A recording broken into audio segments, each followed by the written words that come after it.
I'm Cheryl Ann Skolnicki, and this is Brilliant Balance, the show for those of us who still dare to want it all, who have big dreams and bold ambitions.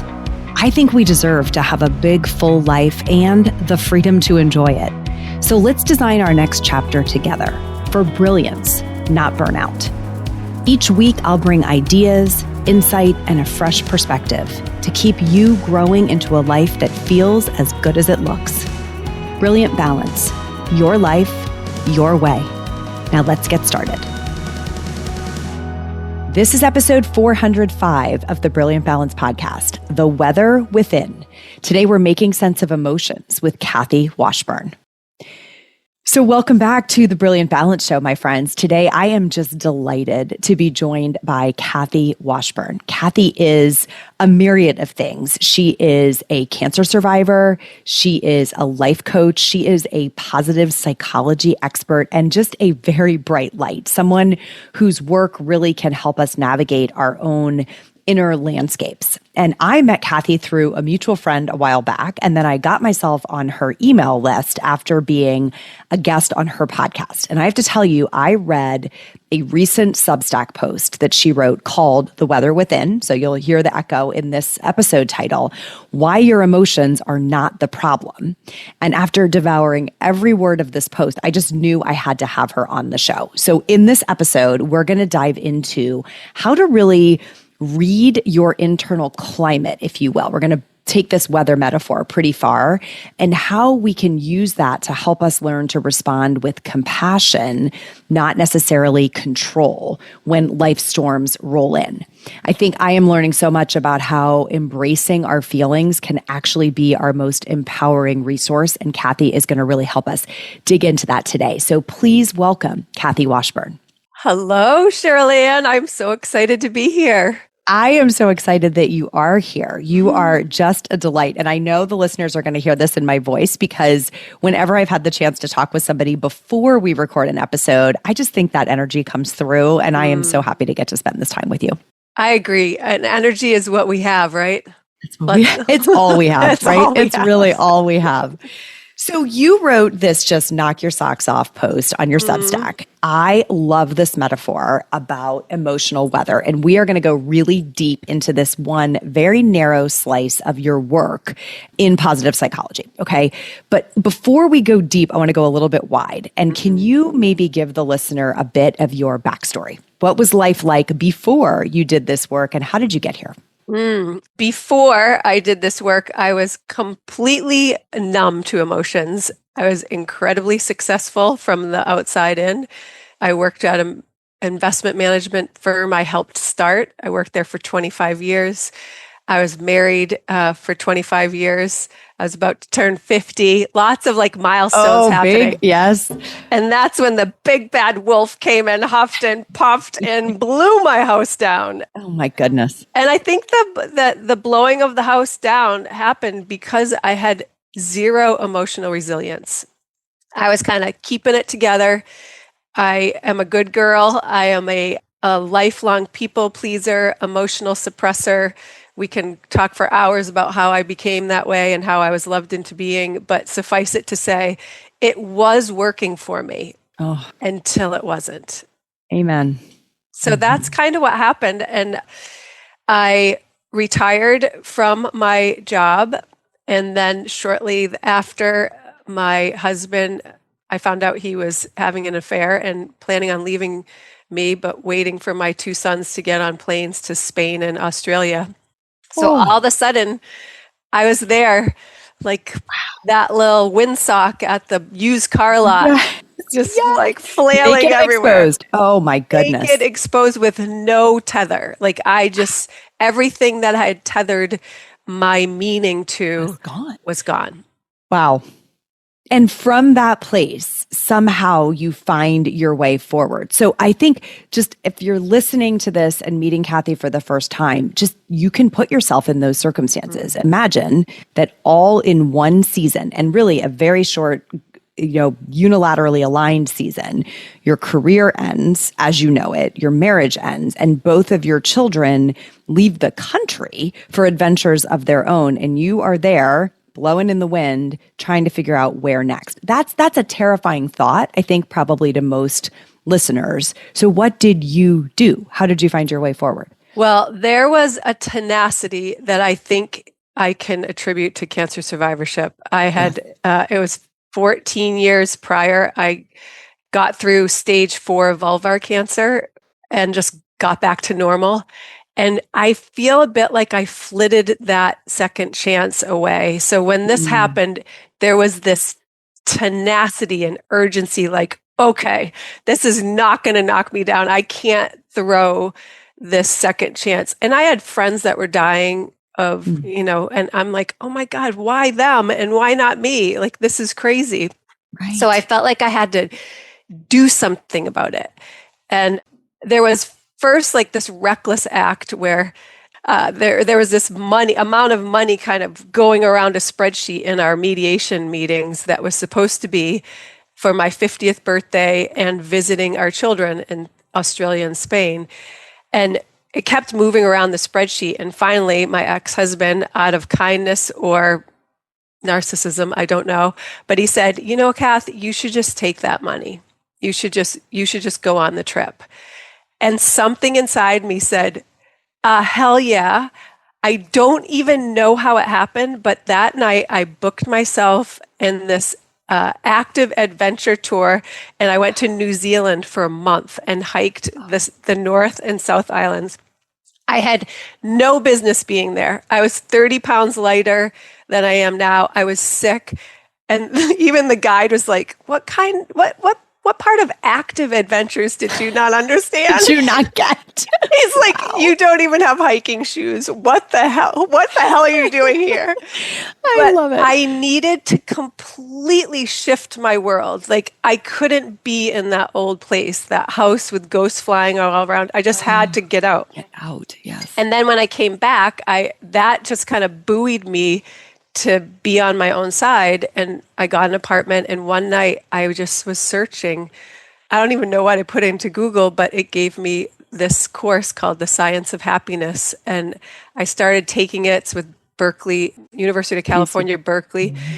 And I dove in till 4:00 in the morning, just absolutely gobsmacked at this idea that I could be something different, that actually there was something good and right inside of me, even though I felt rejected, abandoned, hopeless. And yes. So it was like a whole path. This world opened. Yes. Well, when you're there till 4 a.m. in the rabbit hole, that some world has cracked open, right? There's a portal there for you when you're that in flow. Mm-hmm. It was such a portal. And so the field of positive psychology was like this siren song that pulled you toward the next chapter at that time. And that was about 15 years ago that you were 10 years ago. 10 years ago that you were doing that transformation. And kind of since then, you've been building into this kind of work, writing, coaching, thinking, teaching. Right? I teach a lot about emotions because at age 50, I had no idea what they were. Isn't that wild how many of us get this far in life? I just turned 50 this year, and I'm telling you, like, you can get this far and not actually be in touch with emotions. I think there's a generation or 10 that got skipped on figuring out how to be in touch with them, for sure. And so many of the women and men who listen to this show, I think, are trying to cross that chasm for our children's benefit. Mm-hmm. We want to be in touch with our own emotions and do better and ultimately put them in touch with theirs. I think that is a huge purpose-driven reason for doing this hard work. It's time-consuming. It's hard. It does not feel natural. And I think these models that you teach, including the one we're going to talk about today, are so helpful in giving us something to tie to like that feels like a little bit more of a framework that we can grab onto. So I'm grateful for it. Mm-hmm. Me too. You are a wise woman, Kathy, and people are going to get to know you through this. I hope lots more people will. We're going to link to all your stuff as we go through the episode, like so they can get your Substack and read your work and hear from you on your show. But let's get into this model around the emotional weather, because I think that, again, while it is one slice of an angle that you can unpack, it's a really powerful one. And I had heard it probably for the first time shortly after 2020, like after everything was falling apart. I think I heard this from Mary Hyatt on my show. She said it, somebody may have heard this episode, and it was a stop me in my tracks moment of, wait a minute, that is such a great metaphor. So can you just unpack the metaphor of emotional weather at a base level, and what it maybe reveals about how we relate to our feelings? Yes, it's such a beautiful question. And the first thing, which is probably the thing that gobsmacked me the most about emotions, was they need motion. And like weather moves. It's sunny, it's rainy, it's stormy, it's peaceful. And the idea that you're not supposed to stuff an emotion or stay in an emotion for hours upon hours was so enlightening to me, because I think, and I know this happens with men, but with a lot of women that I work with, and for me, myself, so many times there is an emotional storm going on inside with this, and I'm in communication with another human, and it gets stuck. Like right here. Yes. You're pointing to your throat. Like it's stuck right at your throat. It's stuck right here, and I swallow it back down. And that swallowing it back down and not expressing what's happening keeps you in the storm. And this idea of, you don't always have to express what's happening. And sometimes it's not really a good idea to express it if you're really hijacked. But there is a processing that is necessary. And just like if you're the mountain, there's a great mountain pose or mountain meditation in yoga. And if you're the mountain, how can you just witness? How can you be a witness to what's happening? And it gives you a whole new perspective on emotions. It kind of removes them from who you are, instead of like, I am angry. It's, wow, this is making me really angry. Right. I am not the anger. No, I'm watching it roll. I'm observing it. I'm maybe being affected by it. I have these physical sensations being caused by it. I have thoughts coming up because of it, but it will, when addressed, move through. Sometimes not even when addressed. There's nothing I need to do and it will move through. I think, so I want everybody listening to picture that. Picture yourself as like a literal mountain.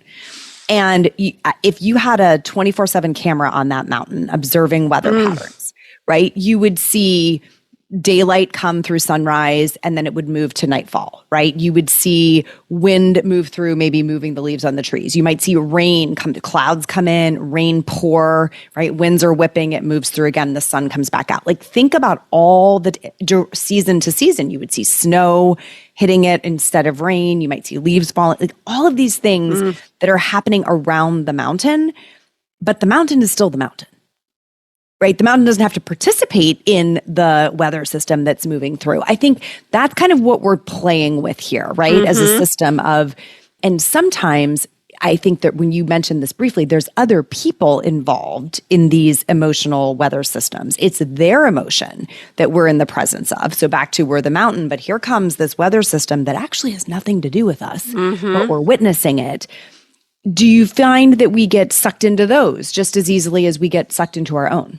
Yes, especially if you are unaware. Like it happens without us even knowing.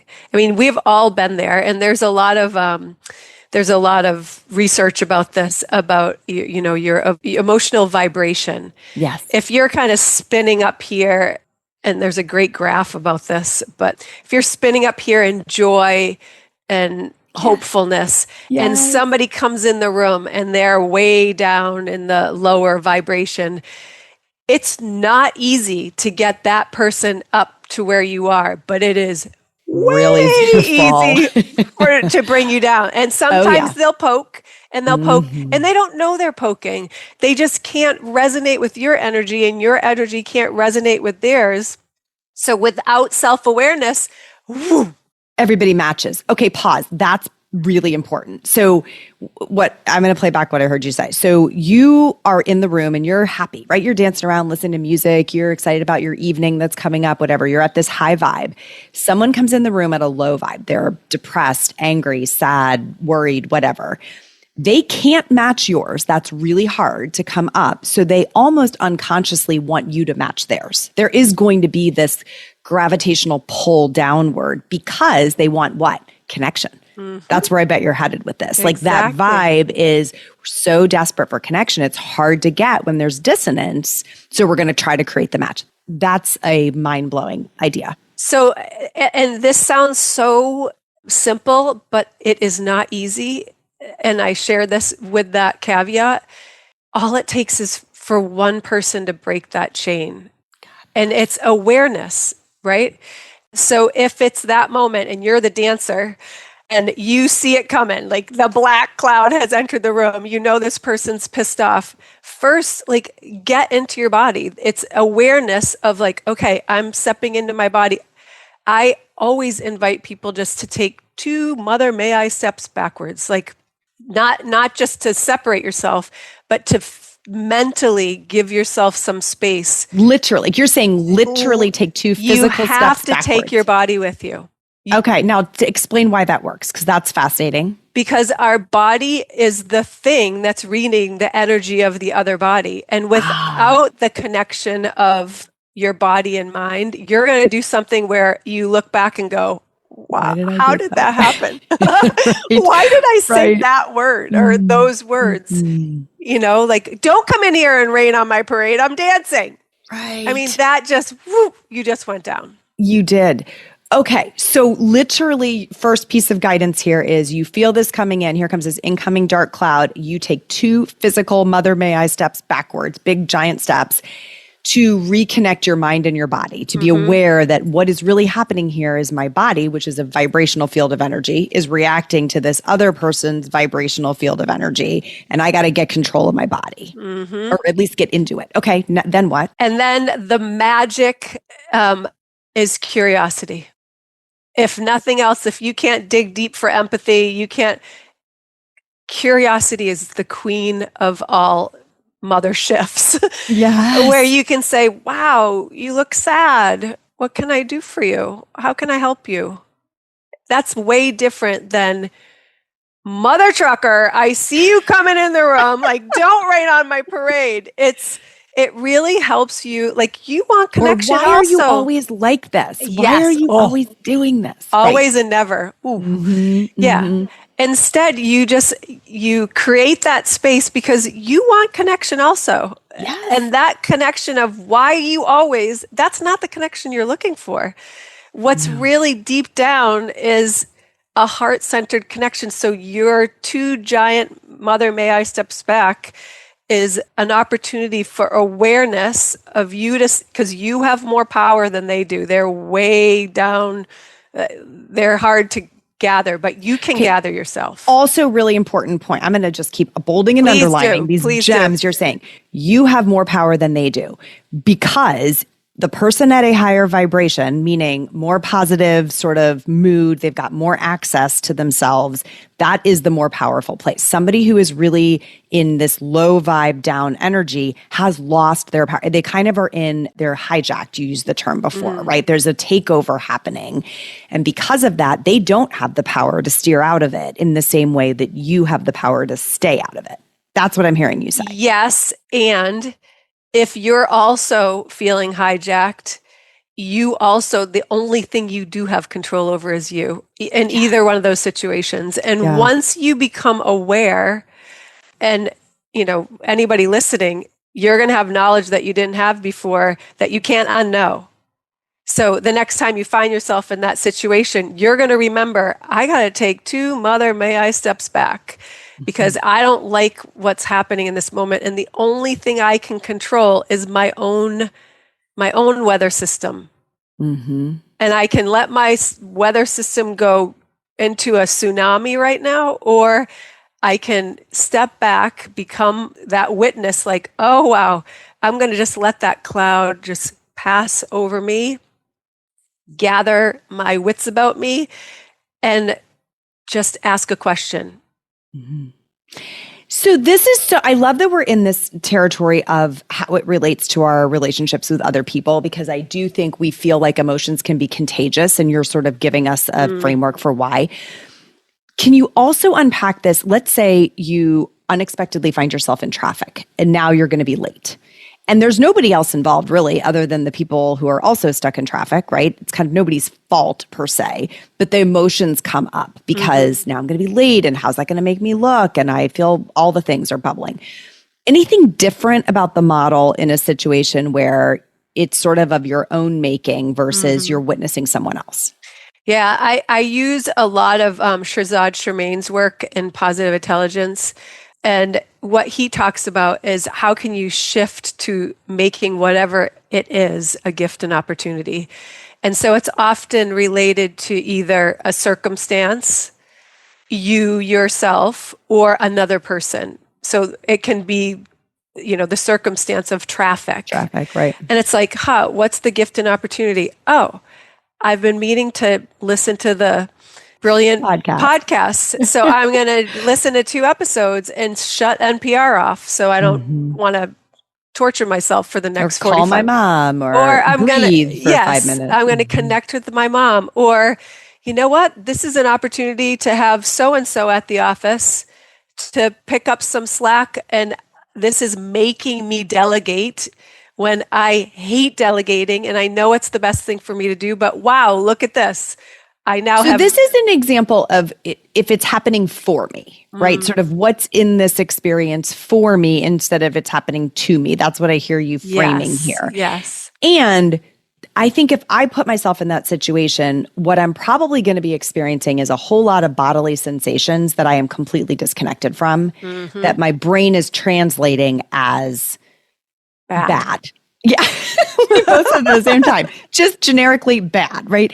And then, but pausing maybe to get underneath that to say, well, what am I actually feeling here? I think is so important. I don't know. I was sharing this with you when we were prepping a bit for this episode that it is so difficult sometimes to even name what am I, we don't even know we're having bodily sensations. We don't know that there's this constriction between our rib cage, or you were pointing to your throat, or, your shoulders are up around your ear. We have not clocked that is happening. And yet that is sending these sort of biofeedback signals to us going, alarm bells are going off, right? It's bad. How does that play into this model? Like, what do we do with these uncomfortable sensations? I think that right there is the keys to the castle, because that emotional bypassing, which we're all so used to doing, right, is actually ignoring the best and biggest gift and opportunity, because it's our body saying, hey, something's wrong. And that's what negative emotions, the function of negative emotions are, to alert us that something is amiss. Okay. Like guilt. Guilt says, there's something, you're off your moral code here. Something's not feeling right. Opportunity to dig a little deeper. Sadness might be saying, hey, there's something that you haven't processed. Maybe it's a grief that is stuck at, like, give yourself some time and space to just weep. But we can't, when we emotional bypass, we are ignoring our own body's system to help us elevate and, learn more about and be a better version. It's like saying, hey, pay attention, right? Hey, this is like attention. Yeah. Yes. Did you know that beyond hosting this podcast, I also directly support women leaders at the intersection of work and life? As a member of BOLD, you get direct access to me, the women on my team, and a peer group of exceptional women who are rewriting the rules and redefining what it means to have it all together. Go to brilliant-balance.com/bold to learn more and apply for your spot today. You are way more advanced in this work than I am. I want to be very clear about that. That's why I'm so excited to learn from you. But I think the notion of there's a bodily sensation that is like a low-grade alarm. It's saying, hey, pay attention. Like, I just got a blinking red light over here, and we ignore it. So then we get a louder. Now it's an auditory signal. We ignore that. And then we get a physical sensation, and we ignore that. Like, the signal amps up, y'all, until we pay attention to what it is trying to say, which is, could you acknowledge that there is a big feeling here? And if we keep pretending there's not and just trying to fix it and change it and alleviate it and numb it out and move through it so quickly, we're missing the point of what and it's just going to keep trying to tell us in different ways. So you have this great analogy of like sitting in a hot room for a minute before switching on the AC. Can you like talk about that? Like you feeling discomfort without trying to change it. To me, that's the metaphor I come up with. Like, can you unpack that pause, why it's important to sit with it before we try to change it? Yes. And before I do, I just want to highlight something really important that you said that I think more people need to understand. This dis-ease that we suffer through by ignoring our own bodily alarms eventually turns to disease. And I am that girl. When I got cancer, I was probably in the best physical shape I'd ever been in my life. I was in the yoga teacher training program. I could do crow pose like it was my job. And I haven't been able to do it since. But I couldn't understand, like, how can cancer grow in a body that is so healthy? And years later, just 10 years ago or 8 years ago, I stumbled upon this book by Dr. Lydia Temashok, who wrote about the behavioral component of cancer. And stuffing emotions is an absolute toxic thing to do to our immune system. And our immune system can only keep fighting for so long. I do believe, and she calls this the type C behavioral patterns. It doesn't stand for, C doesn't stand for cancer, but it could. Type A behavioral patterns lead to heart issues. Heart issues, yeah. And type C issues lead to cancer. There's research. It's all over the place. It is not, to me, pushed as strongly. But if you're in that disease and that dis-ease and you stay there and you think that that storm is yours all the time and you carry that storm with you and you don't give it movement, eventually your body will just say, uncle.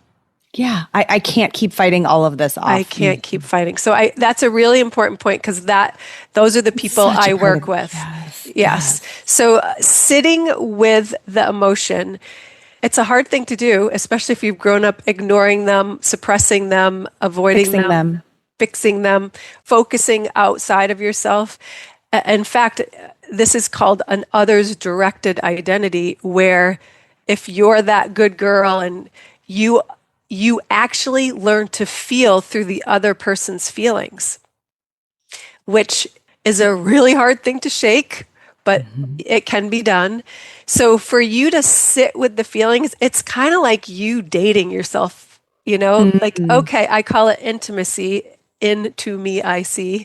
Where you just got to sit with yourself and like, oh, wow, what's happening? And give it the attention that it deserves. And sometimes it's really just, when I work with cancer survivors and they're going in to get some scans done and their whole body is just on fire, quaking. And I invite them, like, set your watch for 90 seconds, sit down and just name all the things you're feeling. I am so frustrated that I'm here. My hands are sweaty. I feel like I'm going to throw up or be sick.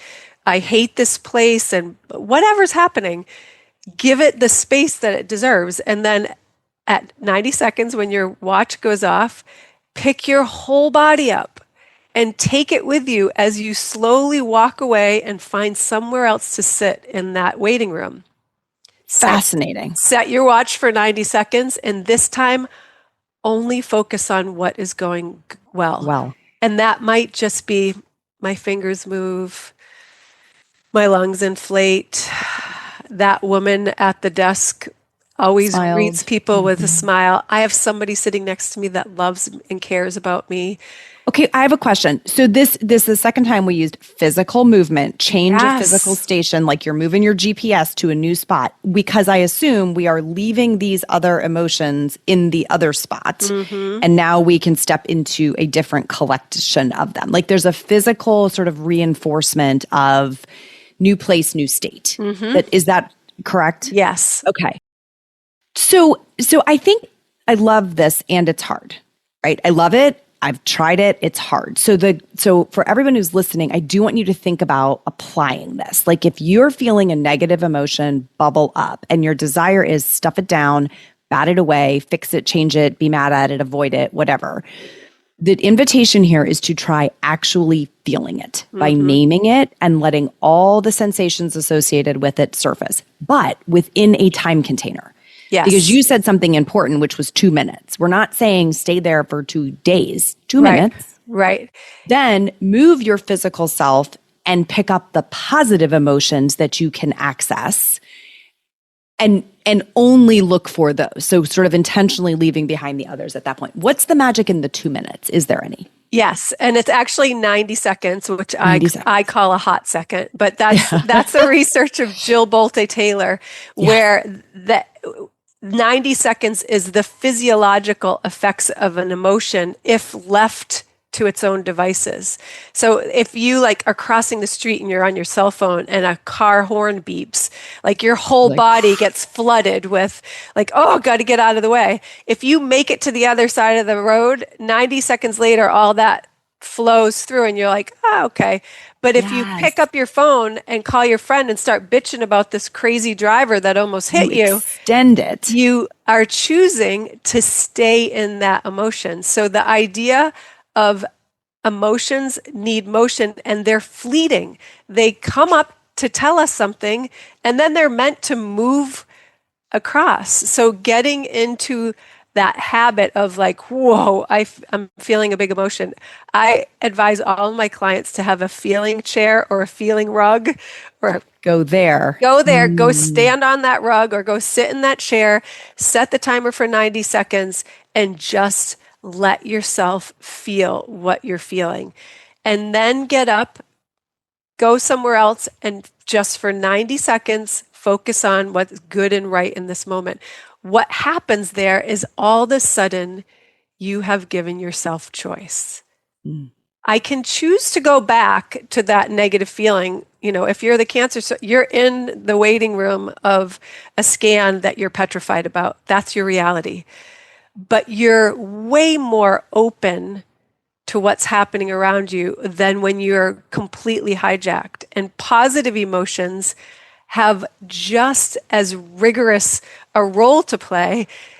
Positive emotions open our world to different opportunity. It actually, our vision is, our peripheral vision literally opens up when we're feeling a positive emotion. Positive emotion closes. And that's why they say tunnel vision. You have tunnel vision.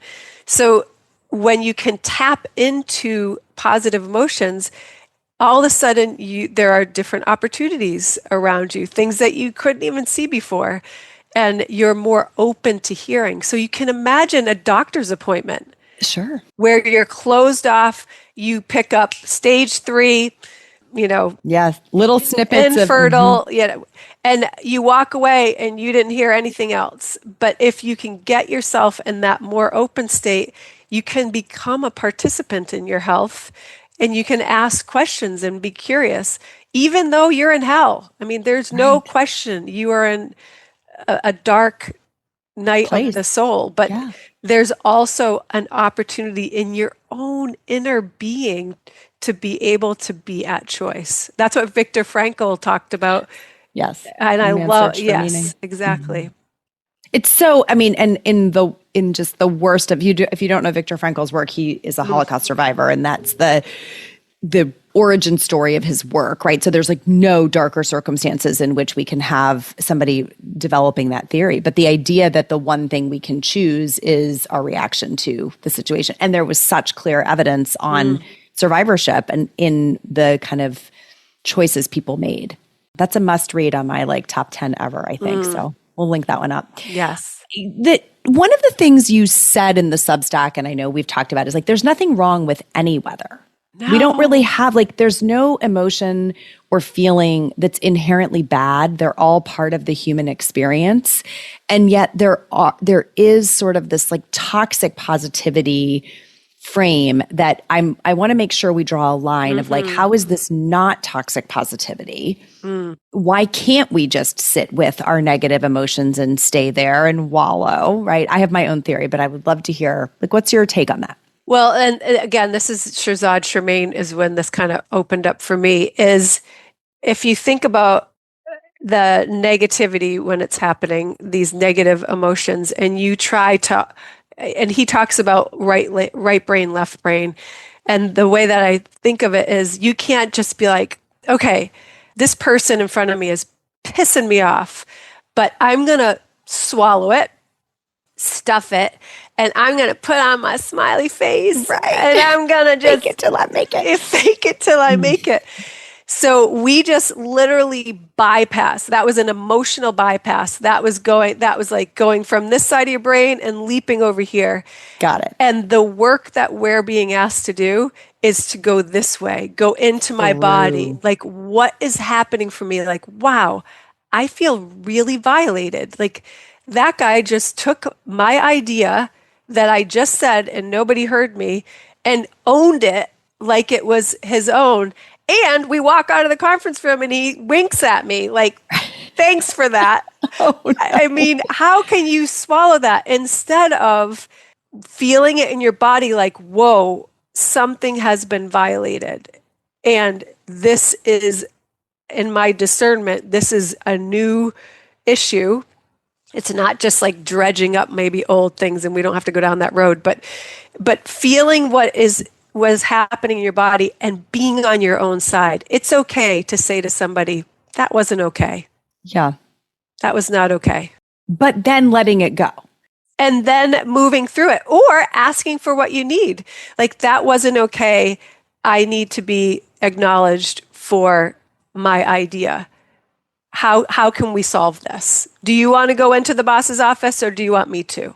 I see. So that's a potential pathway to moving through it. One potential pathway is, I've given this enough attention. I'm done thinking about it now. I've given it its due. That's enough.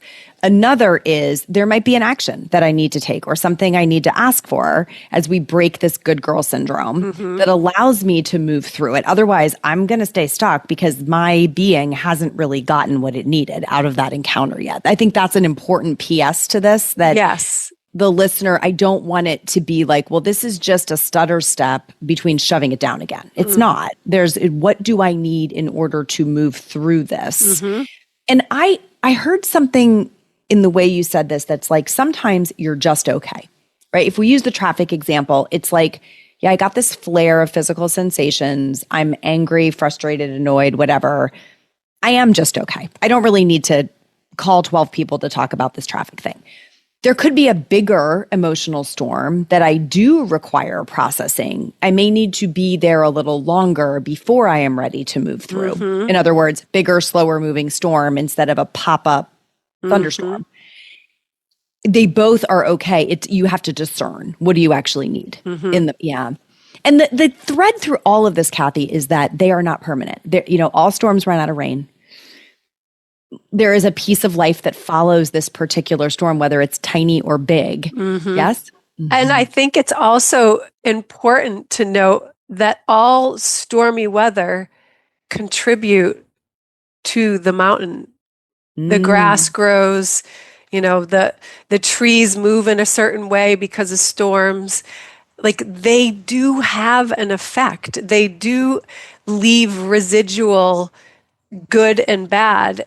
They can allow us to change to the version that we're reaching for if we allow them to. So even though it's a hellish storm, if you choose to address the emotion, address the person in front of you, you get to deepen your intimacy with another human.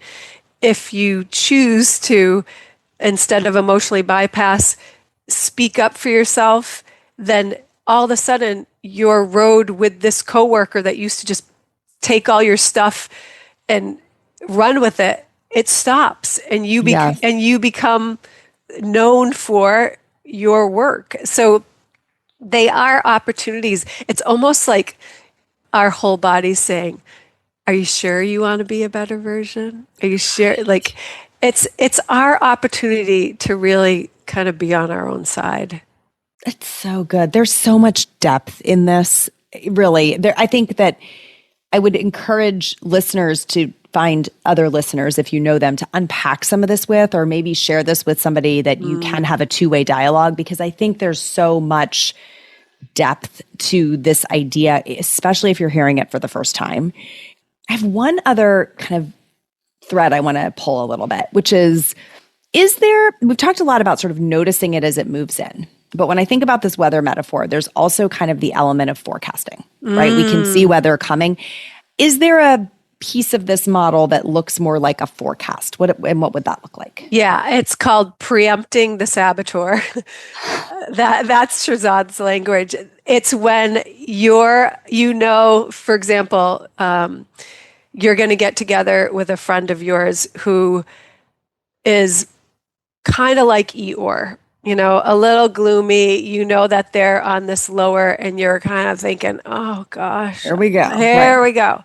So that you have a meeting with her, lunch with her at 2, and you're envisioning, like, how am I going to handle that moment when she says, oh, I didn't get that job, or I didn't do, and you are like forecasting in the way of like imagining the whole thing playing out, and you see yourself being curious, or you see yourself being empathetic, or you tap into your desired feeling of being connected. Like, I cannot accentuate desired feelings and values more for all your listeners. If they're working with you, they know these things. But when you can tap into, like, I really want to feel connected, or I really want to feel creative. And so using those feelings so that you can direct the energy and that conversation and kind of preempt any saboteur energy or negative energy of yourself, like, oh, shut the truck up. I can't hear this again. You keep saying this. Instead, you say, gosh, this is like the 4th time you've mentioned this. This must be really hard for you. What is it that you're struggling with? How can I help you? Way different energy and serving your desire to be connected. Mm-hmm. Does that make sense? It does. And where my wheels are turning is, we all know people like this, right? That you're just describing. And so I was in my own little thought bubble about that. And I think the thing that I wonder is paying this model forward for those people, right? What I'm hearing is, if there is somebody in your life who is regularly like this Eeyore, negative Nelly, they are stuck in an emotional weather system that they don't know how to sort of, sometimes that verbal processing is an attempt. I think it's a misguided attempt to move through it, but what it is actually doing is potentially keeping them in it. So if they're verbally processing it with you, and they also did it with their sister, and they did it with their neighbor, and they did it with their friend, it's like they're just staying in it and rehashing and rehashing and rehashing, instead of that experience ended 5 days ago. And we're just reliving it instead of moving through it. So I don't want to be like the coach in every personal encounter. Mm-hmm. And curiosity sounds like an angle that keeps you out of that advice giving.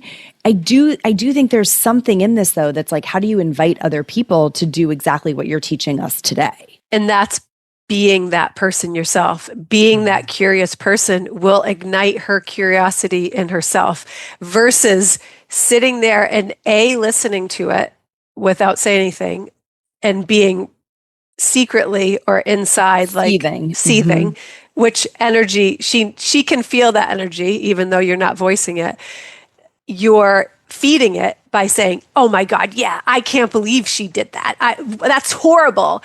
Right. You're just stoking the fire. Yes. But you saying, wow, this is the 4th time I've heard this story. This feels really deep for you. What is it that is so hard to move past? Mm-hmm. That's her. You just gave her the ability, a new question, which is shifting her into that positive side, and not toxically. It's saying, hey, how can we shift this energy while you're still in full control of your own weather?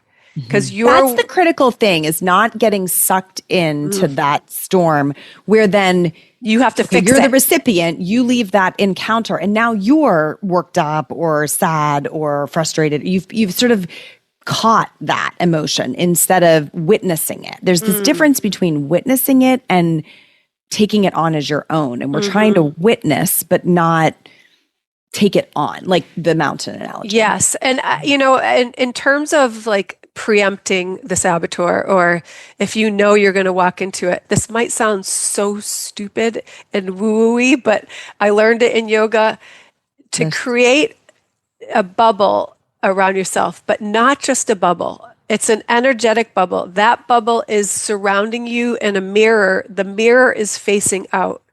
So when somebody's stuff is coming at you or they're projecting on you, you're just sending it back with love. And it is so beautiful. Crazy how we're all energy, which is how we started this. 100%. We are all energy. So you being in control, like your weather is this far, like you're not walking into somebody else's storm. So good, Kathy. So good. I hope that the listeners today, when you're sitting there, wherever you are, if you're in your car, if you're making dinner, you're out on a walk listening to this, that you take the time to promise yourself that you will try to practice some piece of what Kathy shared today. Like, this is such deep wisdom and teaching. And it doesn't work unless you work it, right? Like it just doesn't. You have to try the technique yourself. And if you've never done anything like this before, it's going to feel wackadoodle for a minute. Like give it space to be a little messy and to have some trial and error. Come back to the episode, listen to how she said it again. We're going to link for sure to your work so that they can find more. I would like to particularly link to this post if I can figure out how to do that. Yes. And then where is the best place to send them for more Kathy? KathyWashburn.net. That's my website. Perfect. So that'll be in the show notes. Washburn's phonetic, but it's B-U-R-N. Kathy's with a K. And I think that is such a great place. Also, sometimes I just tell people Google this name, right? If it's linked, spelled properly in my episode, if you just Google that, you'll get yourself straight to, she is highly Googleable. You'll find her. I am so delighted that we had time to do this, that you responded so quickly after your Substack went out. And what a gift to me and to our listeners to have this model to hold at the forefront.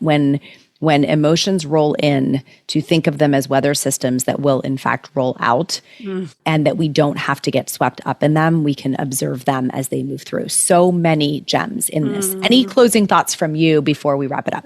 This has just been a privilege and an honor. And it is my life's work now to share this, because I do think it is definitely the link to the next generation, but more importantly, the link to release the dis-ease that, if you're 50 or over, there's a lot that has been building up. And if I can help release that, I feel like I can put my head on the pillow at night. Amazing. Thank you. Amazing. Well, thank you so much for being here today. It has been just an absolute delight. All right, my friends, that is all for today. Till next time, let's be brilliant. This is thepodcastfactory.com.